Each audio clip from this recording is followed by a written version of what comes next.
أعوذ بالله من الشيطان الرجيم بسم الله الرحمن الرحيم والصلاة والسلام على رسول الله وعلى آله وصحبه من والاه. السلام عليكم ورحمة الله. Back to our series on the life of the Prophet Muhammad alayhi salatu wassalam. Where did we stop last week? Last month? Few weeks off, huh? The year of the elephant. Is this working? It is, okay. The year of the elephant, and that's where we discussed actually then when Abraha was trying to destroy the Kaaba, that Allah subhanahu wa ta'ala defended the house by sending the birds with the stones, and that the whole army actually was decimated, including Abraha, who died on the way back. And after Abraha died, then his son took over. And again, keep in mind now we're talking about the Abyssinians ruling Yemen for some times. Now, one of the people actually of Yemen didn't like that fact, that how could be ruled by the Abyssinians? You know, they had this attitude, and his name was Saif ذو ثعلبان, or Saif ibn Yazan. So this Saif ibn Yazan started seeking actually help from the other kings and dignitaries to get their support to kick the Abyssinians out of Yemen.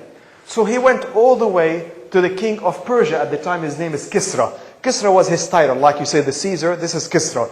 So he went to him and he told him that, you know, we come from our land, you know, beautiful, rich land, and we need your support to kick the Abyssinians out.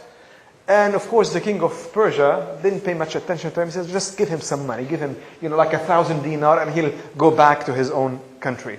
So this guy took this 1,000 dinar, and of course, instead of going back, he had a bigger plan. So he took the money as soon as he left the castle of the king.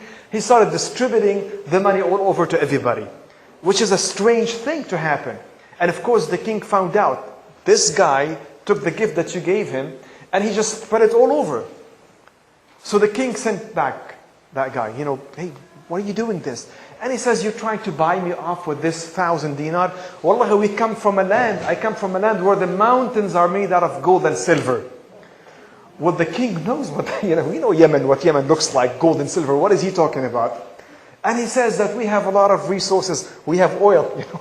They didn't have oil at the time, you know. But we have a lot of things, and we're looking for something bigger. So that king of Persia was consulting with some of his people. And they told him that, hey, listen, you have a large number of prisoners that you are planning on executing.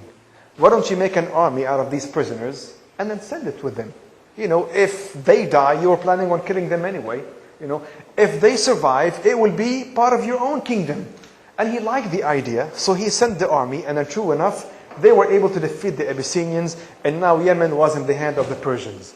And it remained like that. It remained like that until the year after the migration of the Prophet, when Prophet Muhammad ﷺ started sending messages to the different kings. From Muhammad, the messenger of God, to the king of Persia, Kisra ibn Shirwan. That was his name.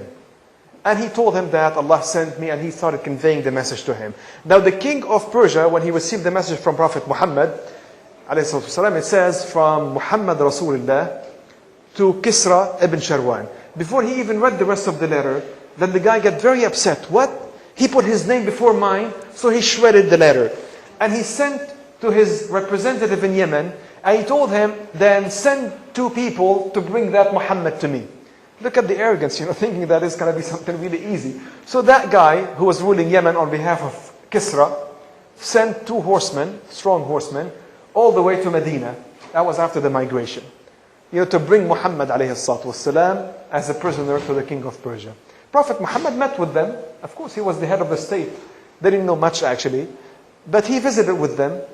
And he told them, then I'll give you an answer tomorrow morning. See, their king Kisra was more like a deity. It was not just a king, but they were worshipping him in a way. They used to make sujood to him.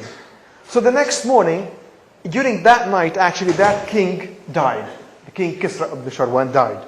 So the next morning, the Prophet Muhammad ﷺ told the 2 guys, he told them that last night, my Lord killed yours. My Lord killed your Lord. You know, and that was a strange answer. What does he mean? How could he say that? Of course, they were surprised at that answer, and they went back to Yemen. And of course, they didn't have text messaging, you know. So the news took a long time to arrive.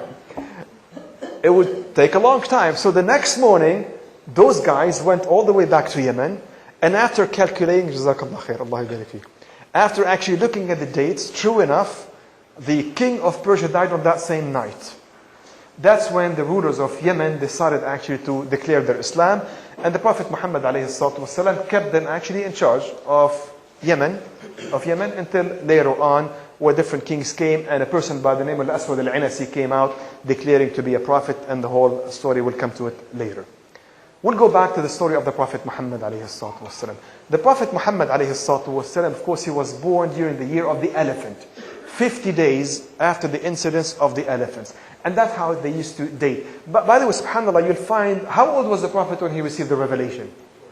He was 40. And how long did the revelation last? 23 years. You'll find that in the first 40 years, not much happened. So we'll cover the whole period probably in 1 or 2 classes. The whole 40 years. But most of the significant events happened after the revelation. That's why the turning point was not the birth of the Prophet ﷺ. The turning point was the revelation itself. That's why this is the most significant actually event in history. That's when the revelation actually started. So Prophet Muhammad ﷺ, his father was Abdullah, the son of the chief of Mecca at the time, Abdul Muttalib. Abdul Muttalib had 10 sons. And he used to take pride in that. And he used to love this Abdullah very much. This Abdullah, the father of Prophet Muhammad, married a woman from Banu Najjar from Yathrib. Yathrib, who became later known as, of course, as Medina. And her name was, what was her name? Amina bint Wahab. So he married Amina, and when Amina was 6 months pregnant, then Abdullah took a trip toward Medina, and he died in there. So the Prophet Muhammad ﷺ was born an orphan. And when the Prophet Muhammad ﷺ was born, the midwife that delivered him described some strange things happening. She said that he came out differently than the other boys. He came out with his hand first, and his head as if he was looking up, and he came out circumcised, and I felt as if the whole room was filled with light. Now before that, where did the name Muhammad come from? There were some 3 merchants. They were different, by the way, stories, but one of them, this seems to be the stronger, the most credible one. There were 3 merchants from Mecca going to the area of Syria, that area. And as they left them there, as they were in there, they were asked by some people that, where do you come from? And they told them that we came from Quraysh, from Mecca. And they were told that we are living in a time where a prophet will appear in Arabia. And his name, as described in the early scriptures, will be Muhammad. And that was the first time the word Muhammad or the name Muhammad was used. Muhammad, by the way, means somebody who is all praiseworthy in all of him.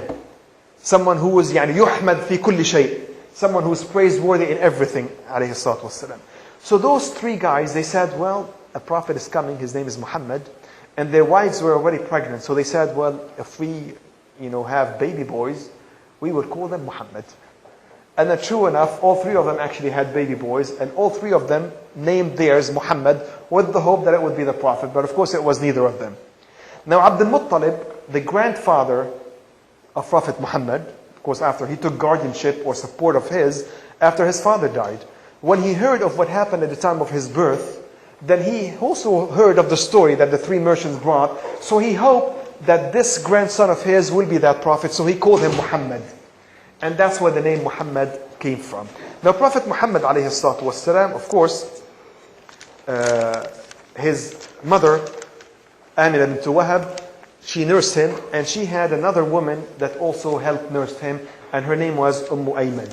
That's why the Prophet ﷺ actually used to honor her a lot, that this is the woman that nursed him. And also she had also an Abyssinian actually woman, her name is Thuwayba, that also breastfed the Prophet ﷺ.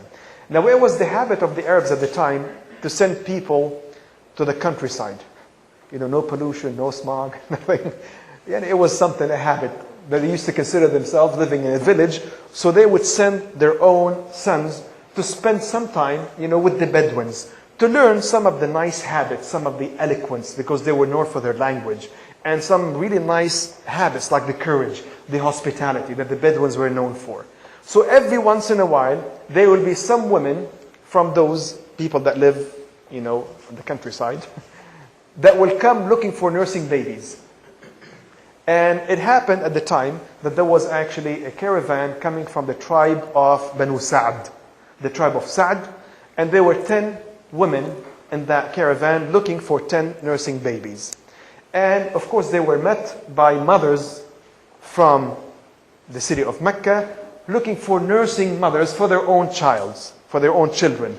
And among these was the mother of Prophet Muhammad, Amina bint Wahab, looking for a nursing mother for Muhammad alayhi salatu wasalam. So here comes this tribe of Banu Sa'd, among them a woman named Halima, and her husband named Asad.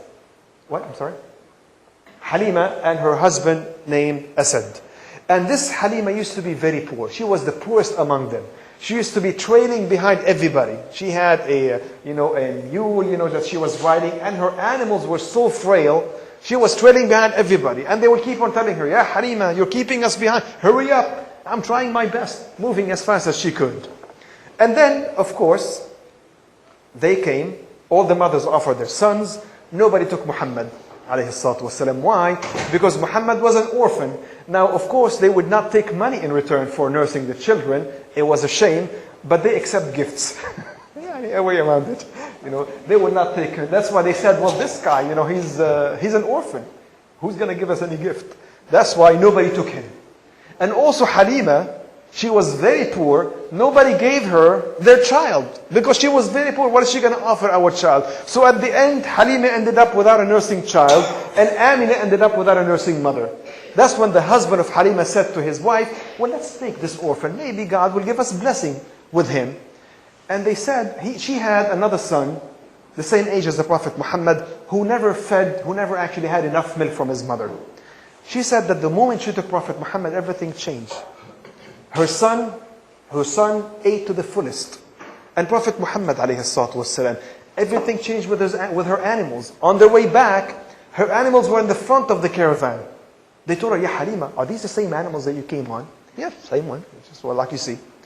And they went, and even when they back to their land, they said that the land of Banu Sa'd was the most barren land, nothing, hardly any vegetations. He says the animals of Halima would go to graze, they would come back with their udder full of milk. But the others would not. And everybody would say, well, take your animals to where Halima is going. And they would, but nothing will change. That's why their life changed. And they kept Prophet Muhammad alayhi salatu wasalam, the child Muhammad, for 2 years, until it was time for him to be returned back to his mother. But then they were talking about among themselves, look, life changed since we got Muhammad. Maybe if we give him back to his mother, we will lose this blessing that we've had, this barakah. So why don't we talk to his mother, try to sway her, convince her to keep Muhammad alayhi salatu wasalam. So they went back to Amina. Amina, Muhammad was growing so well actually with us. It was so healthy and so nice. And he was learning some good manners. Why don't you send him back to us? It's really great. So she insisted until eventually the mother gave in. So she gave them the child back. And he stayed with her for about another maybe year and a half. At which time something happened. This is the first miraculous indication. They said once the children were playing with each other's, and then the children rushed toward Halima. Somebody killed Muhammad. Somebody killed Muhammad. What happened? She goes there and she finds Muhammad very pale, as if something really major had happened to him. What happened? And he said that there were 2 men dressed in white, came, they opened my chest, and they got something out of it. And all the children actually attested to that. And of course it was later described that Angel Gabriel came to Prophet Muhammad and he cleansed his heart. Now, you can talk, well, what is the significance of that? This is something only to the Prophet ﷺ. It just shows that the care of Allah subhanahu wa ta'ala to the Prophet started from day one. So what they thought, after they heard the story, they thought that Muhammad was possessed. Something really crazy is happening to him. So they decided to take him back to his mother. Here, take the boy back. We thought it would be best for him to stay with his mother, after they were so careful of keeping him. And the mother looked and she said, something happened. You were so careful about keeping him and now you're turning him back. What happened? And they told her. And she said to them, well, do you think something bad happened to him? I don't think so. Because I saw in my dream before he was born, a command from God telling me that I seek refuge in God from any evil that happens to him. And I said that. So they thought that, then they tried to take him back. And she said, no, I will keep him with me. So he stayed with his mother. until she died, and he was 6 years old at the time. So how long did he stay with her? 3.5 years with Halima. And how long with his mother? 2.5 years. SubhanAllah. And then after that he moved to his grandfather Abdul Muttalib, which is very tough, for a child to move from place to place. That's why the Prophet ﷺ said that the one who gave him this, his upbringing, was God himself. Allah subhanahu wa ta'ala. أَدَّبَنِي فَأَحْسَنَ تَرْبِيَتِي. Then he moved to his grandfather's guardianship, Abdul Muttalib, who was the big chief of Mecca. Abdul Muttalib used to love him very much. And he used to call him my son, or son of mine. And he used to always repeat that my son will be of great significance one day. He's going to be someone very important one day. And he used to, they used to have this habit of taking pride with how many children they had. So every time this Abdul Muttalib will go to Mecca, he will sit somewhere next to the Kaaba, and his son will be standing next to him, almost like guarding. And nobody will be sitting next to him among his children, except Prophet Muhammad ﷺ. That he would allow the Prophet Muhammad to sit next to him. He was a young child, but he used to love him actually very much. And he stayed with him until the grandfather himself died. And the Prophet Muhammad ﷺ at the time was 8 years old. SubhanAllah, moving from place to place. Sometimes we like to complain, I had a very difficult childhood. Wallah, look at his childhood. Moving from place to place, poverty, the difficult environment, but yet look what he grew up to become, alayhi salatu wassalam. He was great even before prophethood, the great manners that he had. So anyway, he was 8 years old. He moved to the guardianship of his uncle Abu Talib. And the Prophet Muhammad alayhi salatu wassalam had 9 uncles. One of them was his age. Who was that? Who was the uncle that was the same age? What? Hamza. Hamza alayhi ridwanullah was the same age. He was his uncle and he was the same age as his. So Abu Talib used to have many children. And he used to be very poor. That's why, but he used to love the Prophet Muhammad alayhi salatu wasalam so much that he would allow him to sleep on his own bed. And he says that there was a strange thing about Muhammad, because he was very poor. Every time he will put the food, Abu Talib will put the food for his children, then his children will jump over the food trying to fight whatever they could to get whatever, except Prophet Muhammad. He would not participate with them. He would just sit on the side. That's why Abu Talib was concerned that if we leave him like that, he's going to starve. So they would always set some food aside for him. And Prophet Muhammad alayhi salatu wasalam grew up, and Abu Talib used to be a merchant. He used to be a merchant taking merchandise from Mecca all the way to the Levant, the area of Syria, Jordan, Lebanon, and that Palestine, that area. He would sell the things in there and then make some profit. Until one day, when Prophet Muhammad was 12 years old, then he insisted on going with him. He insisted on going with him. And the uncle said, no, you won't go with me. And the son was crying, take me with you, until the uncle gave in. So he took him with him. Until, as they were going to the area of Syria, they passed by a place called Basra, where there used to be a Christian monk named Bahira, or Buhaira sometimes called. Now this Bahira, he used not to talk to them. They would always pass next to him. But that particular time, he felt that there was something strange about that caravan. He felt as if there was some kind of a cloud shading them as they were moving. So he decided to make some food and to invite them over. So he cooked some food and he told them that, why don't you come over for some food and make sure all of you come over. Don't leave anyone out. So they all went in there and they left Prophet Muhammad by the animals and the provisions to guard those things. Now the monk looked and he felt there was something missing. And he said, are you all in there? They said, no, there was, yeah, we're all in there. There was just a young child that we left in there. And he said, go and bring him over. And as soon as he saw him, he felt that this is really what he was looking for. In the early scriptures, as it was described about the upcoming prophet. He looked on his shoulders, between his shoulders on his back, and he had some kind of a mark, a birthmark. It is called the seal of prophethood. What it is, it's just something like a big mole with some 3 peculiar looking hairs. And this was mentioned actually in Bukhari. He looked in there and he found that. And he started asking him a question. And he told him, Ya Muhammad, I asked you by the Lat and the Uzza. The Lat and the Uzza were big statues, idols that they used to worship in Mecca. So here he asked Prophet Muhammad, I asked you by the Lat and the Uzza to answer me truthfully. And Prophet Muhammad told him that don't swear by the Lat and the Uzza, for there's nothing that I hate more than these two idols. The Prophet never bowed to any idol, alayhi salatu wassalam.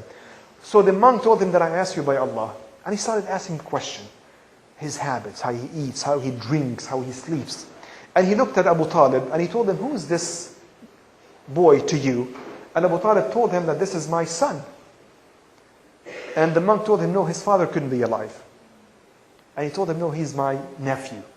And then he told his uncle Abu Talib, he told him that take him back to Mecca.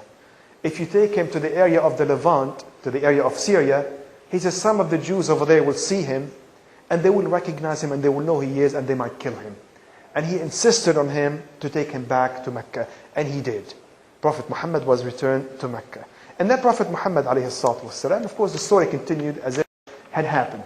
And the Prophet alayhi salatu wasalam, then he grew up until when he was about 14 or 16 years old, he became a shepherd. He became a shepherd. And the Prophet Muhammad alayhi salatu wasalam said that every prophet before me was a shepherd. It teaches, the humbleness. It teaches the patience and the tenderness even with the animals, let alone with the human. And the Prophet Muhammad alayhi salatu wasalam said that I was only about to sin twice in my life. Twice in his life, he was about to sin, but he never did. And this was when he was actually a shepherd. Once, he says, there were the other youth, the other guys, they heard of a certain wedding inside Mecca, and they just, in a way, convinced me to go look and check how things are going. Certain things that happen there that are not too decent. So he said, the Prophet Muhammad, he says, as I was going on my way, I felt so sleepy I couldn't continue. So I slept on the way, and I was awakened next morning by the heat of the sun. And the same thing happened a second time, and the Prophet says that never after that have I tried to do it. So the Prophet Muhammad alayhi salatu wasalam was a young man. He grew up as a shepherd, and he was supporting his uncle, Abu Talib, which is a great lesson, by the way, and for anyone who is young, to support the parents that really raised you. This is a great value that we had. So he was supporting his uncle in that until the Prophet ﷺ grew a little older. He was about 20 years of age. That's when he started working in trade. So he will borrow money from some people and he will share the profit with them.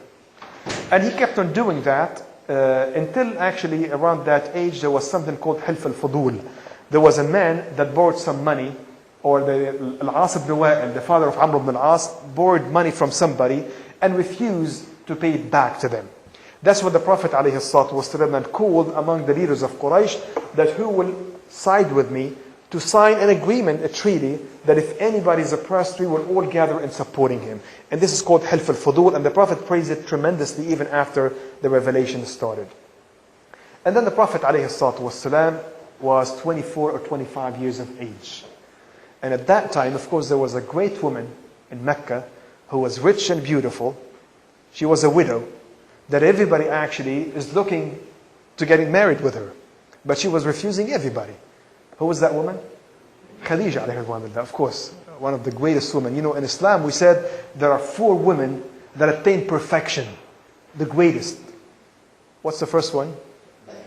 Maryam, Mary, the mother of Jesus. And this is the greatest of them all, by the way. As Allah subhanahu wa ta'ala says, "Astafaki wa taharaki wa astafaki ala nisa'il alamin." The greatest of them all was Maryam bint Imran. The second one was Khadija bint Khuwaylid. The third one was Fatima, the daughter of Muhammad. And the third was Asya, the wife of the Pharaoh who raised Musa alayhi salam. So when he was 24 or 25 years old, Khadija heard of this young man who was so well-mannered, trustworthy. He used to be nicknamed As-Sadiq Al-Amin, the truthful and the trustworthy. He had amazing manners. So anyway, she put her eye on him. So she decided, as a test, so to speak, to lend him some money to trade with that money. And she sent with him one of her servants, his name was Maysara. She told him that go with him and then watch and tell me, report back to me. So Prophet Muhammad ﷺ takes the money from that woman. He buys some merchandise in Mecca and he goes and sells it in Syria. And he makes some money. And normally when people do that, they will just bring the money and go back. But the Prophet did something different. He bought some merchandise from there, and he brought it and he sold it back in Mecca, and he made some more money. So he made twice the money. And he gave Khadija the share. So Khadija asked him, how did you find Muhammad? And the guy, Maysara, said, Wallah, I've never met anyone like him. There was nobody who was as great, as well-mannered, as kind as he was. So she liked him, Khadija alayha radwanillah. So what she decided to do, of course, Prophet Muhammad, 25 years old, and he was not married. So she sent one of her friends, her name is Zainab. And she told Muhammad, Ya Muhammad, Khadija sent her friend herself. So the friend told Muhammad, Ya Muhammad, mashallah, you're really nice and young and healthy. Why don't you get married? And Prophet Muhammad, he says, well, I don't have the means. So the friend told him, well, what if I talk to a woman? What if I find you a woman who is rich and beautiful? And Muhammad says, well, where can I find someone like that? She told him, Khadija. So Prophet Muhammad says, Khadija. Khadija is refusing those that are better than me. She told him, let me talk to her. Of course, she was sent by Khadija. And by the way, Khadija was 15 years older than the Prophet. The Prophet was 25, Khadija was 40. And the Prophet Muhammad alayhi salatu wasalam, by the way, never loved anyone as much as he loved Khadija alayhi radwanillah. Nobody. He didn't love anyone, of course among the human, Allah subhanahu wa ta'ala only. He didn't love anyone more than he loved Khadija. So much that long after the death of Khadija, his wife Aisha, she felt jealous of her. She was long dead. And then Aisha once said to Prophet Muhammad, Khadija, you keep on talking about Khadija. She was only an old woman, and Allah gave you someone better, meaning myself. And the Prophet told her, no, Allah did not give me anyone better than Khadija, wallahi. He says, she supported me when everybody rejected me. And she believed in me when everybody called me a liar. That's why there was nobody like Khadija alayha radwanillah. So here, Khadija, of course, she accepted. And the one who represented the Prophet alayhi salatu wasalam in the marriage was his uncle Hamza. And his mahr was 20 camels. 20 camels as the mahr of the Prophet of Khadija alayhi radwanillah. And of course the Prophet alayhi salatu wasalam loved Khadija more than he loved anybody else. And Allah subhanahu wa ta'ala gave him all of his children except one from her. The Prophet had 3 sons that died at a very early age. One of them is Al-Qasim, the son of Khadija. The other one is Abdullah, called sometimes Al-Tayyib or Al-Tahir, also the son of Khadija. And Ibrahim was the son of Maria. And the Prophet also had 4 daughters, all of which actually survived until they become old and they embrace Islam. Those were, of course, Fatima, Zainab, Ruqayya, and Kulthum. And they were all the children of Khadija. Now what happened, when the Prophet ﷺ married Khadija, Khadija had a slave. They had the slavery at that time. It was still actually widely spread. And one of her slaves, his name was Zayd ibn Haritha. What happened, a strange story, they had some of these habits, is that this Zayd ibn Haritha, his father used to be a chief of a tribe. And this tribe was raided by some people. And they took his son and they sold him as a slave. Just like that. SubhanAllah. And eventually he ended up with Khadija. So he was one of the slaves of Khadija, one of her servant. So Khadija gave him as a gift to the Prophet Muhammad alayhi salatu wasalam. And the Prophet Muhammad used to treat him so nicely that Zayd loved the Prophet Muhammad so much. He was treating him like his own son. Meanwhile, the father of this Zayd, Haritha, the chief of the tribe, kept on looking for him everywhere. Until eventually they told him, well, we found your son. He's a slave with that guy called Muhammad. So he goes to Prophet Muhammad alayhi salatu wasalam, and he told him, hey, listen, this is my son. I give you whatever money you want, just give him back to me. Prophet Muhammad alayhi salatu wasalam, he was not a prophet yet. The Prophet Muhammad told him that, hey, listen, I don't take money for people. If your son wants to go with you, just take him, he's your son. But if he wants to stay with me, I can't force him to leave. So we'll ask him. He was a young man, he was an adult. Would you like to go with your father? The Zayd ibn Haritha said, Wallahi, I will not choose anyone over Muhammad. I will not go with anyone over Muhammad. So the Prophet Muhammad alayhi salatu wasalam, just to honor the father, he told him that he's not a slave, I will call him my own son, if that thing is bothering. And of course, he was available to him. That's why Zayd ibn Haritha used to be called initially Zayd ibn Muhammad. Zayd the son of Muhammad, until that was changed later on. So anyway, Prophet Muhammad alayhi salatu wasalam, among the things that happened, we're still talking about before the revelation. When do we stop? What? 5 till 9. Hey, we still have time, inshallah. Yeah, we'll leave some time for a question. One of the things that happened before the revelation, it was the rebuilding of the Kaaba. See, the Kaaba, of course, was raised initially by Ibrahim, alayhi salam, Prophet Abraham. And the way it used to look was different than the way it looked today. You know how you have the cube, and next to it you have this arc structure? This used to be part of the Kaaba, included in that. That's why when you make tawaf around the Kaaba, you cannot shortcut in the middle. That this will not count. It's like you're going through the Kaaba.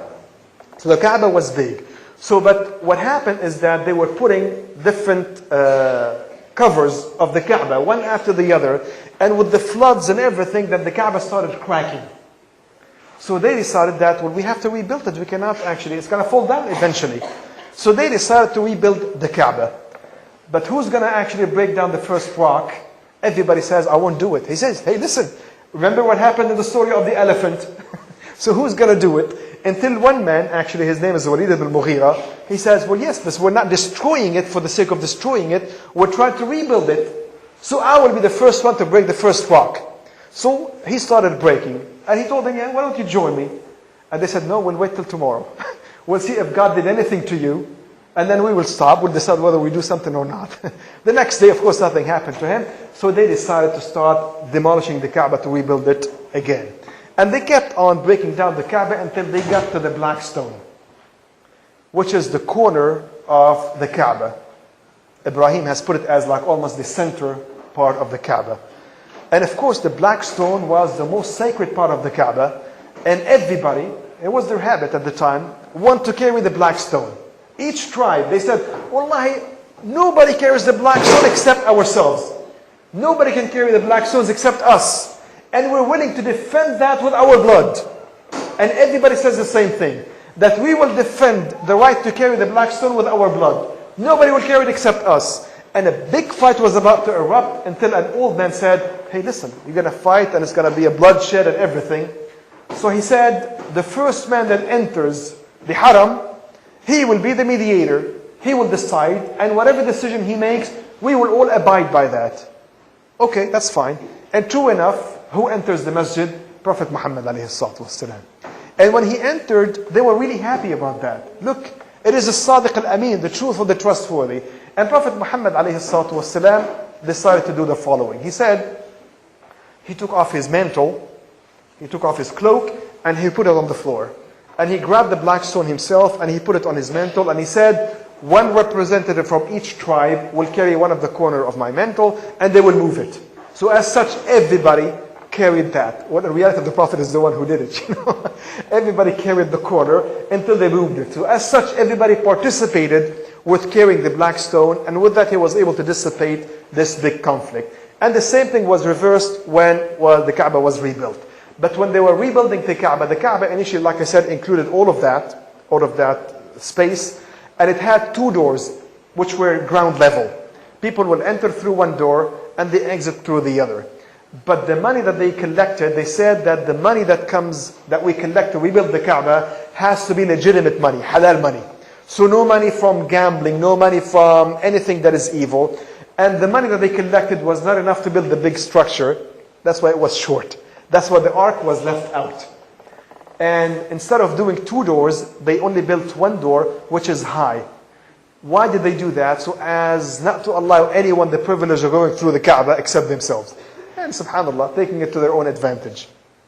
And they built the Kaaba. And with that, the Kaaba was actually rebuilt.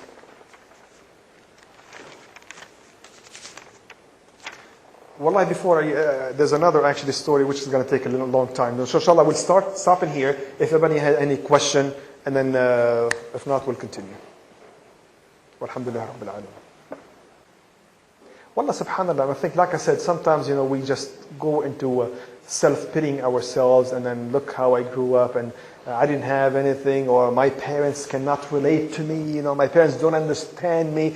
And alhamdulillah, at least you have parents, Or, I cannot, things are difficult for me, I'm not getting the allowance that I would like to have. Wallah, compare with the childhood of Prophet Muhammad alayhi salatu wasalam. Then you appreciate actually what we have. that how difficult it was. You know, it is very difficult not to be connected to a family, not to have a place that you would call a home. As soon as you start getting attached to a certain environment, then you have to move on. That's what happened. Starting with his mother initially, and after that with Halima al-Sa'diyya, and after that moving to his mother, and then to his uncle, to his grandfather, and to his uncle. That's how things actually were for him. That's why they said that this may be one of what Allah subhanahu wa ta'ala meant for him to happen, is not to be attached actually to anything this way. This way you'll have a little bit of independence. And he learned a lot of the leadership qualities from his grandfather, Abu Talib, who was known to be decisive and not hesitant about making any decision. And the Prophet had that quality, alayhi salatu wassalam. So he was put in the most perfect way, in the most perfect environment, to become what he became. You know, that's why Allah subhanahu wa ta'ala, sometimes He may put us in a certain difficult situation. Well, you never know what the plan of Allah subhanahu wa ta'ala is for you. It may seem difficult. I'm sure it was difficult for the Prophet at the time. You know, look at that. You know, what would the child like to have? You know, but Allah subhanahu wa ta'ala had greater plans for him. That's why whatever happens to us, we accept that. We try to make the best of an existing situation, but we accept whatever happens to us. Instead of always, looking, I wish I had this, I wish I had that, or I wish I did this, and I wish I did that. This will not help at all. That's what the Prophet said, alayhi salatu wassalam. Jazakumullah khair, walhamdulillahi rabbil alameen.